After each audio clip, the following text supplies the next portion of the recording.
What's up, guys? I hope you're doing well. I just wanted to go over one of the posts I just did because the CPI and everything seems rather timely. Um, Especially because a lot of people, like me doing the research for this post, I learned quite a few things as well. So I thought it would be important to actually go over it, just because I didn't know a lot of the stuff in it. So people typically use the CPI, the Consumer Price Index, as a measure of inflation, right? And as I'll get into later, it's really not, it's an index, right? And so it measures the change of prices. Let's see. Ultimately, the CPI represents the changes in price of all goods and services purchased by urban households, right? And that's one of the things I wasn't aware of was the fact that it was literally just urban households. And I'll get into more and how exactly that's measured later. So, like I said, it's urban households. That's it, right? And there's actually three different versions. So basically, the CPI is a weighted average of the goods and services that are typically produced. There is the CPIU, CPIW, and CCPI, right? The CPIU is for all urban consumers, right? Which is about 93% of the population. The CPIW, on the other hand, is just for wage earners, right? Which is only 29% of the population. So there's quite a discrepancy. Notice again, okay, so the CPIU is basically the expenditures of like professionals, managers, technical workers, self-employed, short-term workers, unemployed, retirees, and others. It includes people who are not in the labor force, which is why it comprises of 93% of the population, right? And so the CPIW, on the other hand, is only for hourly wage earners, right, or clerical jobs, um, which is why it's only 29% of the population, which shows that you can be a part of both. It just really depends on your situation. And remember, this is only in urban households. The chained CPI, the CCPI, is a measure that includes the weights of goods and services that are more current than the other two measures because they're used with updated expenditure surveys. And so basically, they this is the one that you see, right? This is the one that they talk about, the one that hit 7% in 2021. It's the CCPI, right? And they use this for a few reasons. One of the ones off the top of my head is it's supposed to more accurately reflect the actual consumer behavior, right? And so one of the things that they do is relative prices. And so the example they give is basically if the price of beef increases, but the price of chicken does not, they assume that consumers will purchase more chicken rather than beef. And so basically, they will adjust it accordingly. So the weighting for chicken or beef or whatever will be adjusted so that beef isn't involved as much, right?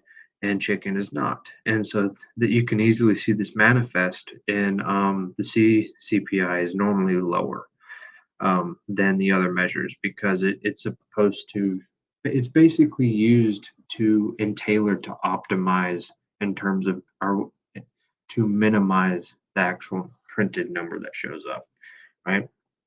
Also, another big difference is that the CCPI goes under quarterly revisions, right? And a printing isn't considered final until all four quarterly revisions are complete. However, the CPIU and the CPIW are considered final as soon as they're published, right? And so basically, these urban households they choose 75 urban areas and just throughout the country, and they receive the prices of goods and services from about 23,000 retail and service establishments within those areas. And the weights, because like I said earlier, it's a weighted average of the different expenditures of each household. Those come from consumer expenditure surveys, right? And this is actually a very important measurement for certain things, right? One, it's a change in prices, and this is where I kind of want to go into it. It's used as inflation because it's been positive for so long, and so people seem to just think it's because of inflation, but it can go negative, right? It's just a measure in the change in prices of consumer prices, right? Consumer goods and services. So basically, those can go up or down. It's just that we've only seen them increase for quite some time. But it's argued that this is used as a kind of to measure how government fiscal policy is working, right, in terms of consumer goods and such. And so basically, because consumer prices can be influenced heavily by fiscal policy, um, it is basically used to describe certain price signals, right, or shows how the price signals are changing throughout time due to fiscal policy. One of the problems with this, though, is that this typically lags, and meaning that whenever a government policy happens, it takes time for that to actually show up in the data, right?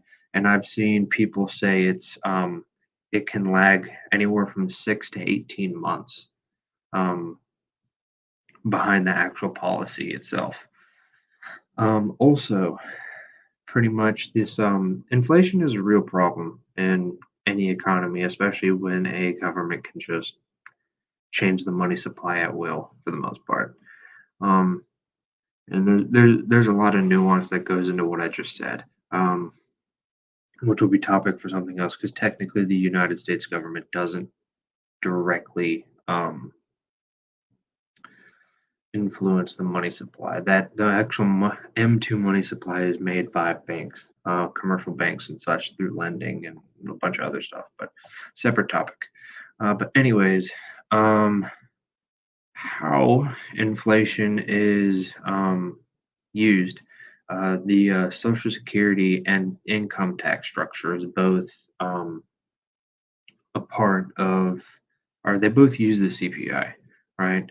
And so basically, because if you have someone who's retired and working on social, or and you have someone who is retired and is living off of Social Security, and the prices of goods and services increase drastically, they want to basically increase the amount of benefits they receive from Social Security in order to match that, right? So they don't have a decrease in their standard of living due to that loss of purchasing power.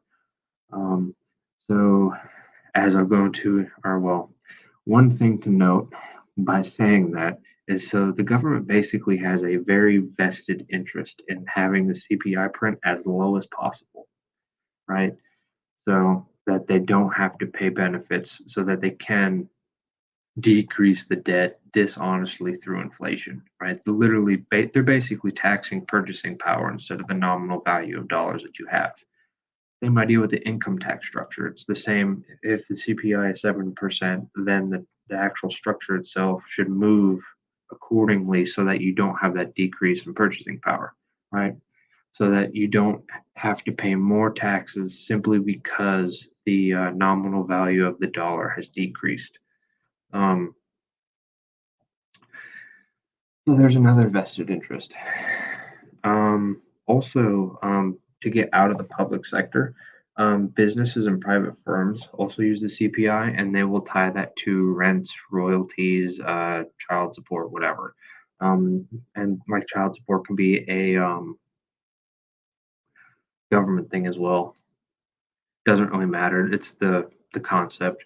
Also, unions as well. A lot of them have collective bargaining agreements where the wages are tied to the CPI, which is the same incentive structure, right? It's just the businesses and private firms or the unions themselves don't really have a direct correlation or we'll go with influence on the money supply and therefore inflation and such. But keep in mind that over 2 million workers are in these collective bargaining agreements. So if the CPI is understated and their wages don't increase as much, meaning that they lose purchasing power and standard of living, that's 2 million workers who are have their standard of living decreasing, right? And so But that's just the workers. That doesn't include their families and everything else involved in that. I already went into the incentive to downplay and modify the CPI. Another thing I want to say that shows this incentive in full swing is housing prices, right? So I actually attached a PDF from the Bureau of Labor Statistics. That's right on their website. You can find it. I put a link so you can download it yourself. Um, we'll go down to the one that I used down here where we have owner's equivalent rent of residence, right? So, like, what is that? It's not actual rent, and we see that here because the number.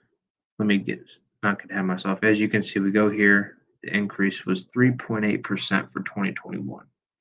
Right, so basically, what owner's equivalent rent is the government will go and survey homeowners and ask, like, how much would you rent your house for, um, whether they're an actual landlord or not. So, if meaning they're probably not asking people who are actually tied into the rental market to know how rents are doing, obviously, because their number was 3.8%. Whereas if you go to Zillow and track their data, who the people who are actually like, in the rental market, finding tenants and also selling houses. So you're talking Zillow would have a much better, a much closer pulse on the market, right? They recorded an increase of 19.6% over 2021, which is over 5 times that of the government posting. So just to give you one example on how it's cooked. Also, it's arguable that the assumption that they make with, like I said earlier, with the prices of beef and chicken, how that's up for debate, but that's going to be a separate topic and requires a lot more data to see how that's going.